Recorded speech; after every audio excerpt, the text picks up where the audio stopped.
Welcome and good evening, ladies and gentlemen. Welcome to the Sandringham Yacht Club 2021 Annual General Meeting, and a very special welcome to the past Commodores and Life members, and to all members tuning in online. I would also like to welcome Brad Rosswell, the State Member for Sandringham. Great to have you along, Brad. We have established that we have a quorum of 50 members present, so I now declare the meeting open. We hope you enjoy the meeting and find it informative. For the apologies tonight, we have a log register of apologies for this evening, and if you would like to send those apologies in via email to our office, shown on the screen there, they'll be recorded. I would now like to recognise those members who have passed away since the OGM in May 2021. Cameron Dale, Dr. Kevin Dawson, Kim Edwards, and Eric Gradden. As a mark of respect, would you please be upstanding for 1 minute silence and the ringing of the 8 bells.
Thank you.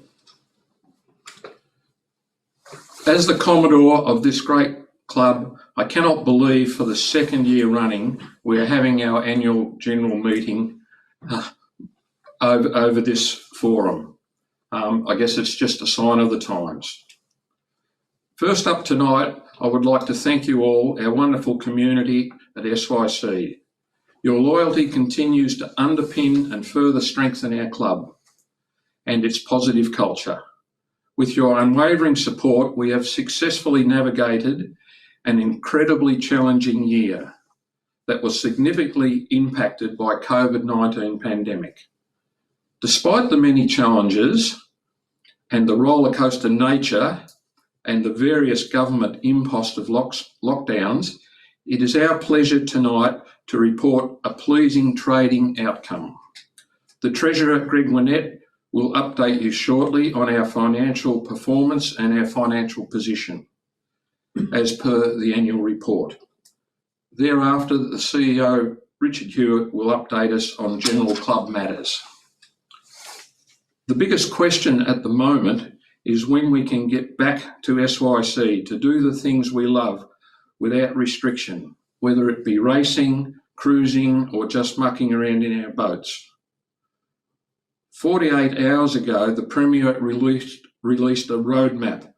The roadmap for us here at SYC most likely means the following. Club racing and on-water events will return on or around November 5. The SYC clubhouse and food and beverage areas will also reopen around that November 5 date, albeit with some vaccination restrictions. The boatyard remains open, the marina remains accessible, and recreational boating is currently permitted in line with current geographical restrictions. A roadmap will be forwarded to all members this Friday. One of the big discussion points at the moment is the vaccination status of individuals and how this may impact their ability to interact in different settings within society. Your General Committee will be discussing this in detail next week. We will be considering the views of all members, stakeholders, and of course the government mandates, some of which now apply to us. As we have for the past 110 years, the overwhelming factor in all our considerations will be the ongoing obligations to provide a safe environment for both members and staff. We do this at the moment, day by day, on the water activities, land-based activities, and we'll be adopting the same outlook when it comes to the subject of COVID-19 vaccinations. In the interim, we have been advocating to our staff to get vaccinated, and of the 46 staff surveyed to this point, 52% have been fully vaccinated, 42% have had one jab with a second booked, and 6% have now booked for their first jab. It will also be a requirement for all new staff joining our club to be fully vaccinated. Looking ahead, we are keen to get back to what we do best as soon as possible, and this is providing our members with the reason to come to SYC and enjoy their boats, the social activities, and mingle with like-minded members and friends. We are particularly keen to get back to on-water, and various boating subcommittees have been doing a lot of work preparing for a range of different scenarios when we do get the green light. Juggling the boating calendars has presented a range of issues. In all of our planning, we know we need to be very flexible, and this may be the case moving forward. The last-minute adjustments to events, both on and off the water, will be the norm. One thing we do know, when we do get the go-ahead, there will be plenty on offer for everyone at SYC. It may be the case that all Saturday racing this side of Christmas will be trophy races, and championship races will commence in January 2022. If we do get the green light to run racing from Friday the 5th of November, we may even run a twilight race that night to celebrate that evening. This summer, we have committed to running 2 national championship regattas, the J24s and the SB20s. We are also hosting the Opti States in March. Hopefully these events will all proceed. Our signature Sail Sandy Regatta will be proceeding and has been rescheduled from October to February, as we did earlier this year. No doubt it will be incredibly successful again. Internally, we have adopted the member-first focus, and it is our mantra moving forward. We continue to work on feedback you provided us in the December 2020 survey, and a lot of this is evident in our plan for the future, which was released in May this year. The plan sets out that we are unashamedly aspiring to be the best yacht club in Australia. We want to be the best club that we can be for you, the members. And that is why it is so important we strive for continuous improvement. We are on a mission here at SYC to make our club something that you treasure and value immensely. In the member survey, you asked us to upgrade the King Centre. Over recent months, we have made good progress. New glass windows have been installed for the length of the deck, providing wind protection. The shade canopy has been replaced, steelwork has been repainted, grassed areas established, and new heaters installed. Our special thanks to SYC member Bill Skunker for his donation. Thanks also to the Monday Barbecue Boys for contributing to the new heaters, and also to our wonderful social committee for helping with some new furniture. A terrific back-of-house addition to Ken King is a new high-speed oven, which will enable a variety of hot foods to be served. Our thanks to Kevin Wood and Comcater for their support. As I write this, the works are being finalised, and we look forward to having a Ken King reopening celebration when permitted. At the general meeting back in May, you gave us permission to purchase a new travel lift. I am pleased to report that it has been ordered and is currently under construction. The image on the screen is the size and type of machine that we will be getting. Delivery is due by the end of 2021, and we look forward to commissioning that. This machine will replace our current ageing machine with lots of new features to ensure safe lifting of boats in and out of the water and placement in our yard. Normally at this time of year, we are finalising plans for our opening day, which is normally the first Saturday in October. That date will not be happening this year, so once again we will need to be flexible with the dates. But at this stage we've earmarked Saturday the 27th of November. The season looks like getting underway before that, but that won't detract from the opening day celebrations. To everyone online tonight, your fellow members on the various committees are very keen to get our season underway, and we hope this is not far away. We hope to be racing both keel boats and off the beach, and we also hope recreational boaters are enjoying the wonderful events made possible through our recreational boating community. Keep an eye on the weekly e-news for all up-to-date details. Here at SYC, we have a handful of volunteer committees working tirelessly behind the scenes. SYC is truly fortunate to have had sustained history and strong leadership with capable and passionate volunteer members who have and continue to serve our great club. A special thanks to you all. There are more than 200 volunteers in our system, and your collective efforts make our great club what it is today. Thank you very much. In closing, I would like to again commend you, our members. Your loyalty is keeping our club functioning, and it is what binds us together. As the saying goes, we are all in this together. We will survive, grow, continue old friendships, and welcome new members. And finally, I also would like to extend a special thanks from you to our loyal staff. I have witnessed firsthand their collective efforts throughout this last year, and it has been one of complete commitment and dedication. They are a great asset to the club, and I extend our appreciation to the team. Thank you for listening, and it's great to belong. I'd now like to introduce Greg Winnett, our Treasurer, to present his report. Thank you, Greg.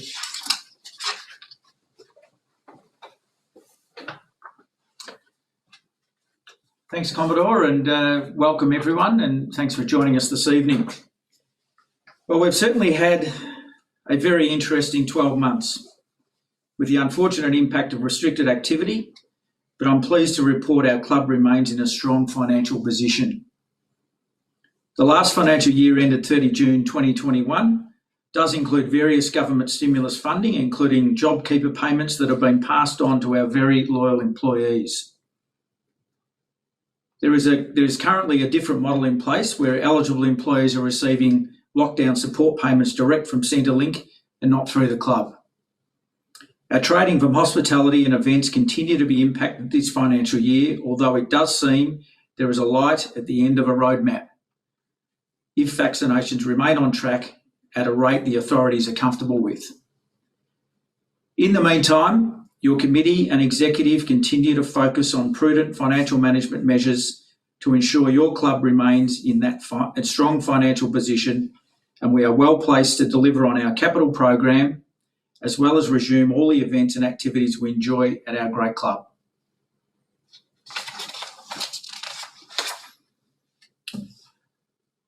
So for the year ended June 2020, we had approximately 3 months of the global pandemic impacting on our activities. And in 2021, we've been on a roller coaster of lockdowns for most of the financial year. Income from trading activities that predominantly includes our members bar, the restaurant and event spaces have taken a significant hit, almost halving from the corresponding period. We see some drop in membership income reflecting the discount provided, and marina rents holding up with very minimal pen vacancies throughout the year. Our other revenue was relatively stable, resulting in an overall drop of about 25%.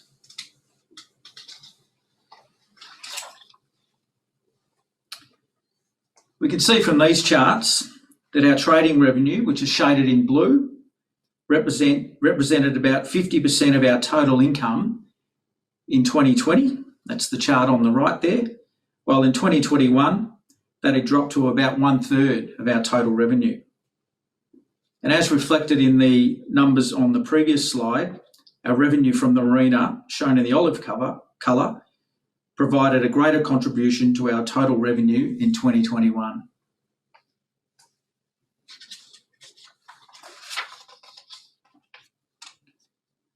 Once again, we can see here how our trading income has taken the most significant impact when compared with the previous financial year, with all other areas relatively stable.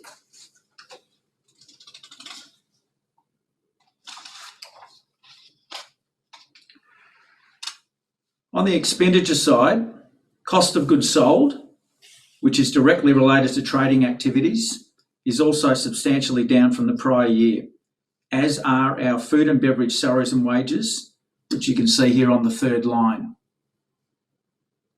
Other salaries reflect the reduction in hours by staff due to the various lockdowns, but fortunately, most were able to access the JobKeeper payments received from the federal government.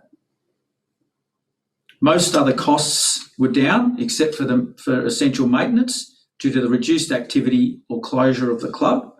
And we must thank Richard and his management team for keeping a close eye on expenditure to ensure we remain financially sound.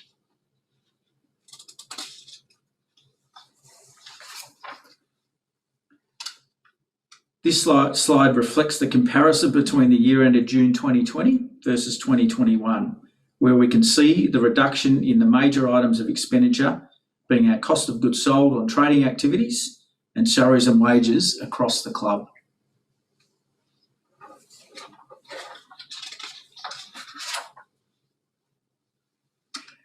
So in summary, we can see that while our revenue has reduced by 25% overall, our expenditure has been well contained, and with some reduction in interest on our external bank debt, our bottom line surplus is up by a little over $300,000 when compared with the prior financial year.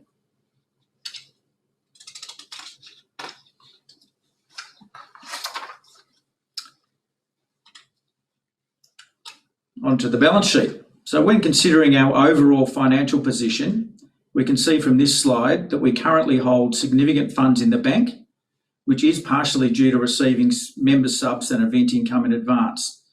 However, we also need to take into account our bank debt, which is rather negligible at the moment, plus our loans from members in the liability section on the balance sheet here. You may also have noted in the financial statements that we do have a bank facility in place with undrawn or excess capacity of nearly $3.5 million. This keeps us in a strong financial position and will enable us to execute on our capital commitments for the new travel lift, completion of the Ken King upgrade, and marina works, which are well underway.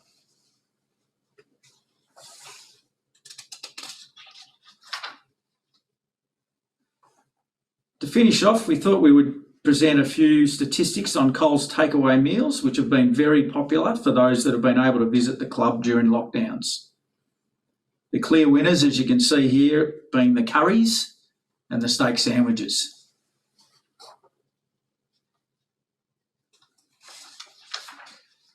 Finally, a snapshot of the time given by the many volunteers we have contributing to various activities around the club, as Gary has just mentioned. There's no exact science behind compiling these numbers, but it does give a rough idea of the significant hours that are provided by more than 200 individuals. If you were to apply a dollar value to this time, the club would be in quite a different financial position. So a big thank you once again to all our volunteers that we could not do without. Thank you. Now over to Richard, I think. I know you. Thank you, Greg. And it's a great report that he's given us there. And to think of what we've gone through for the last 12 months to finish up in that position is a credit to everyone involved, and particularly the management of the club. The next 4 agenda items deal with matters that we seek your approval for.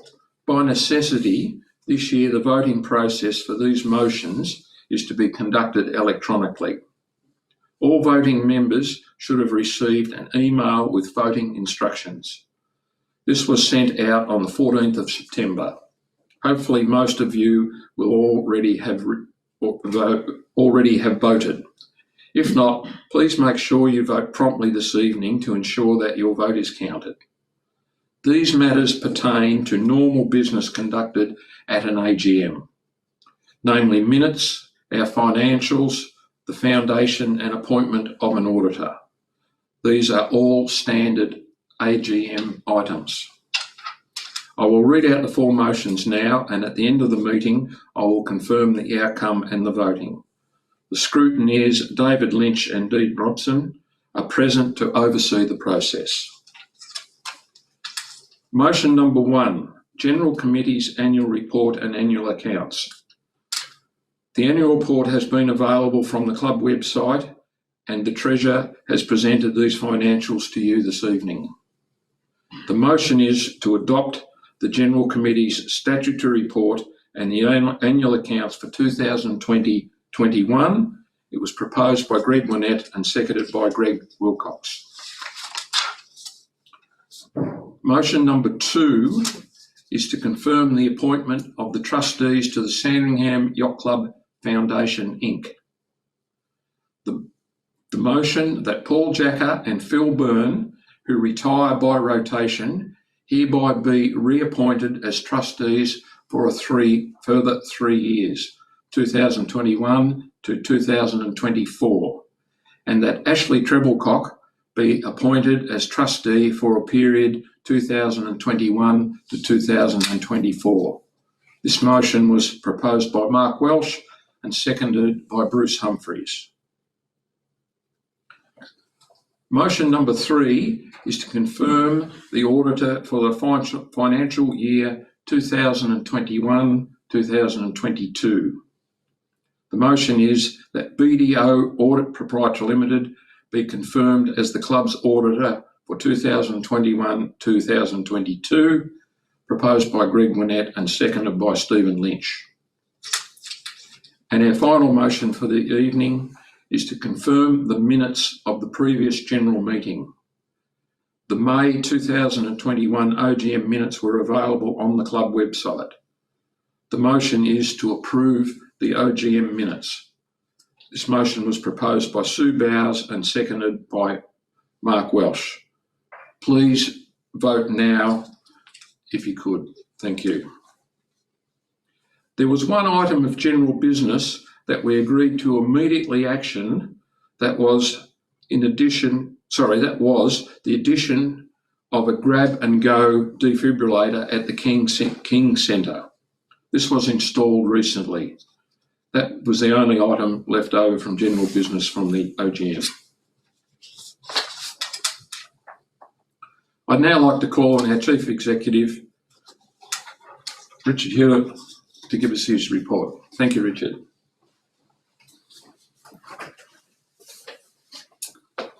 Thank you, Commodore, and good evening to the 130 members that are online. It's quite different looking at a screen than the 130 in the room, but here we go.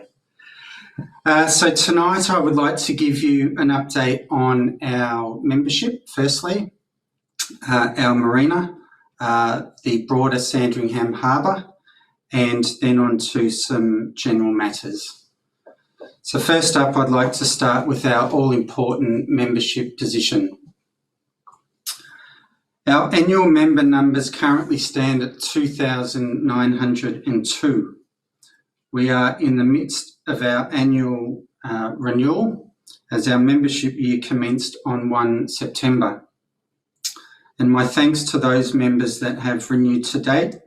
To those yet to renew, naturally, we would love you to renew, and I will reach out shortly with a further invitation to do so. Our year-to-date comparison shows a 5.7% increase in annual membership numbers. The sale pass and season pass comparisons are more or less irrelevant this year due to the lack of activity, but they remain very important introductory offers. In normal years, they account for 45% of our new annual members. Discover sailing experiences and out there sailing programs, as well as the Academy Learn to Sail programs, are where most of our future sailors are going to come from, so we remain fully committed to those initiatives.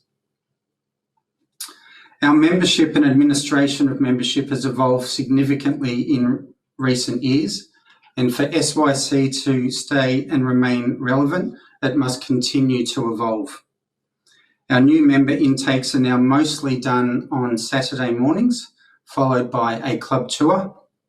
It's a friendlier format over coffee, and it's worked well, and it is here to stay. The vast majority of membership applications are now processed online, and it is working seamlessly. We want all interaction with the club to be friendlier and easier, and this starts with our intake processes. Responding to member feedback has driven many of our recent membership changes, including the loyalty schemes and the continued evolution of the sale pass. General Committee has again responded to recent feedback and made the following 4 changes. Current crew members of 5+ continuous years membership can upgrade to full membership with no additional joining fee. This is now a permanent offer. Family members of full members with 10+ years membership can access the sale pass scheme without being subject to its limitations. Thirdly, past SYC members, those who have been out of the system for some time, typically a few years, can make application to utilise the introductory sale pass scheme as a one-off whilst they re-familiarise themselves with Sandringham Yacht Club.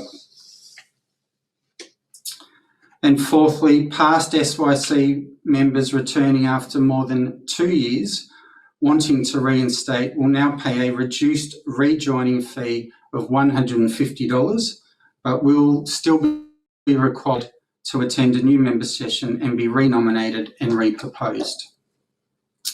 All of these membership changes will be in place for this summer.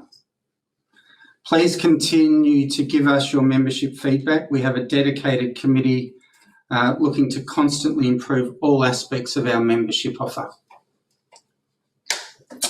So moving on to the marina. The performance of our club is directly linked to the performance of our marina, and for that reason, I think it's very important to update you in these meetings. In 2021, our marina turned 28, and she continues to underpin our overall performance. We have 360 marina berths, and 251 of those berths are currently in our rental pool, and 109 are licensed to members. In August 2023, an additional 75 of those marina berths come off their long-term licences, and they will enter the rental pool. This is another key moment in time for our club, as at that point, we will have 90% of marina berths in the rental pool. Occupancy of the marina is pivotal pivotal, and at the moment it is hovering around 98 to 99%. The ratio of types of vessels is 68% yachts and 32% powerboats. Whilst occupancy is high, we will always find room for incoming boats that are keen to participate in club activities. Another key focus with the marina is maintenance, and we continue to invest heavily in this regard. In September 2021, we will conclude our 5th major phase of maintenance, and this was the complete refurbishment of Row B West. The walkway, as well as all 26 pontoons on that arm, have received new timbers, cleats, through rods, knee brackets, and so forth, as illustrated in the pictures on the screen at the moment. Our annual program thereafter will see us undertake a similar scope of works on Row C West in mid-2022. All 65 finger pontoons requiring refurbishment will be addressed on D, E and F rows in mid-2023, and thereafter we will refurbish A West and its 17 pontoons in mid-2024. Our entire refurbishment of the marina is on track to be completed by mid-2024. Other recent maintenance works have included various pontoon replacements on D West. Our pedestal replacement program has continued to advance, and recent improvements to the marina entrance have been enhanced with the Ken King refurbishment the Commodore touched on earlier. In addition to the marina itself, we continue to do staged maintenance works on the wave screen.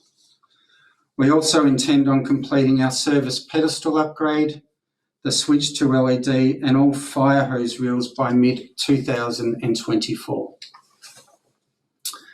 Seabed depths are a further consideration, and in January 2021, a hydrographic survey was completed. This is viewable both on the screen and on the club website, as is the suggested pathway for those exiting and entering the marina from the western side. We are currently in talks with Parks Victoria about the siltation build-up, both generally and in this vicinity, as well as the non-operational navigational marker. The SYC Marina continues to be the jewel in our crown, and we continue to be indebted to those who had the vision to see it come to fruition in the early 1990s. Moving on, before the end of October, you will receive the annual edition of our club magazine, Off the Wind. There will be a comprehensive update on a range of club matters, including the marina. One other update therein will be on the broader Sandringham Harbour. So, as well as Sandy Yacht Club, Sandringham Harbour supports a diverse range of recreational and commercial boating and other water-dependent activities. The list of harbour users is more extensive now and includes various other clubs, beach and dog walkers, anglers, off-the-beach boating, including kayaks and stand-up paddleboards, swing mooring holders, and the list goes on. It's a much busier harbour than it used to be, and it is in need of a plan to manage these things into the future. So to ensure that it continues to be safe and efficient, and an efficient maritime precinct for years to come, Parks Victoria is developing a maritime precinct plan. The aim of this plan is to define the vessel channels, propose a future for the Hampton Pier, and provide direction regarding the future of swing moorings and pier berths within the harbour. It is also aiming to provide for existing and emerging off-the-beach boating activities. Sandringham Yacht Club will have appropriate input into this plan as part of the stakeholder engagement processes at all key stages throughout the development of the plan. At the top of our list, a dredging strategy to deal with the siltation and a widening of the Eastern Channel are amongst some of the list of things that we will put forward that need to be addressed. Further information can be accessed via the club website. Onto the subject of COVID and some of the current challenges. Well, there are quite a few, but mostly not being fully open is very limiting. Our food and beverage areas, especially external events, are significantly impacted. Our academy and its ability to run courses has also been limited. And it's not just the financial impact, but we will also likely see slower membership growth, as these are our breeding grounds for future members. There is no doubt the biggest challenge is understanding when we will be permitted to reopen and under what rules and conditions, because they change all the time. And with the restrictions, managing the various compliances and being able to trade viably. These are big issues not only for Sandy, but for the industry in general. And of course, everyone wants certainty and hope, and we haven't been in a great position to provide either. One of our next issues is being resourced to cope when we do reopen. Many staff have left the industry and SYC is not immune to this. We lost a key staff member only last week, and in the last 18 months we have lost chefs, kitchen hands, event staff, boating staff, and many casuals. So please be patient when we do reopen, as we will all need it. Those things said, we continue to dust ourselves off, and we are focused on those early November dates that the Commodore mentioned to get back racing and get the clubhouse open. We can't wait to get back to racing, to running events, to having the bar open and seeing lots of you at the club on a daily basis. I'd like to finish tonight with a few thank yous. As we did last year, we have asked our stakeholders to assist the club in any way they could, and mostly these were financial requests. There are many to thank, but to Australian Sailing, to Parks Victoria, to our very loyal sponsors, Mercedes-Benz Brighton, Club Marine and Veolia, to our suppliers of product and services, including our auditors, BDO Audit, to our tenants and contractors, and of course, to you, our incredibly loyal membership. And it would be remiss if I didn't thank the podcast musketeers, to Deeksy, George and Ian. Thanks, gents. You seem to pop up when things are at their most challenging, and your presence is always uplifting and a little bit humorous. I would also like to thank my fellow staff. Gary touched on their dedication earlier, and it's very special. Pay cuts, being stood down, taking leave, doing different jobs at different times, and generally doing everything asked of them, and doing it without complaint and with members' needs at the forefront. And they have been doing this now for 18 months, and they are a very special bunch. So my thanks to them. So that's it from me tonight. Thank you for your time. Thank you for your attendance, and I will pass back to the Commodore. Thank you.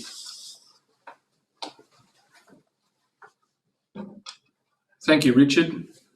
That's a very comprehensive report that Richard just gave us. And I really do hope that members appreciate all the hard work that our staff put in, ably led by Richard. And if we're all together, I'd ask for a round of applause. So if you'd like to clap at home in your lounge room, feel free. General Committee election results. I'm pleased to advise that the following members who were nominated for positions of General Committee have been elected for the term of 2 years, 2021 to 2023. We have Jack Fullerton, Cass Fury, Phil Gomez, Simon Hemingway and Phil Simdorfer. I would also like to thank the outgoing GC member Michael Costas. Michael, thank you for your years of service on General Committee. You have been a wonderful contributor. Your General Committee works very well together and shares a wide range of views, and that's what is important about a committee for a club like ours. I'd now like to call on the scrutineers to give us the voting outcome. At this point in the meeting, I'm pleased to be advised by scrutineers Dean Robson and David Lynch have confirmed that all 4 agenda items requiring your support were passed with a majority of votes. Thank you to all our voting members. General business. We received 2 items of general business. Before I respond specifically to each, please know that we would like members to feel free to raise issues at any time. They don't necessarily need to wait for general meetings. Firstly, we were asked about the likely vaccination policy for members. As I mentioned before, General Committee will give consideration to this, factoring in any government mandates and our ongoing obligations to provide a safe environment for all stakeholders, including members, their guests and our staff. And I guess now that we have a roadmap with some conditions, the General Committee will review that next Tuesday night. The second item of general business, we were asked to give considerations to being more ambitious with regards to the club's environmental efforts, including, amongst other things, the installation of solar power and the setting up of a specific net zero subcommittee. We agree we can do a lot more, and this suggestion will be taken to General Committee. So that concludes the general business. I would like to thank you for your attendance, and we hope to see you down at SY soon, as soon as we are permitted. And good night.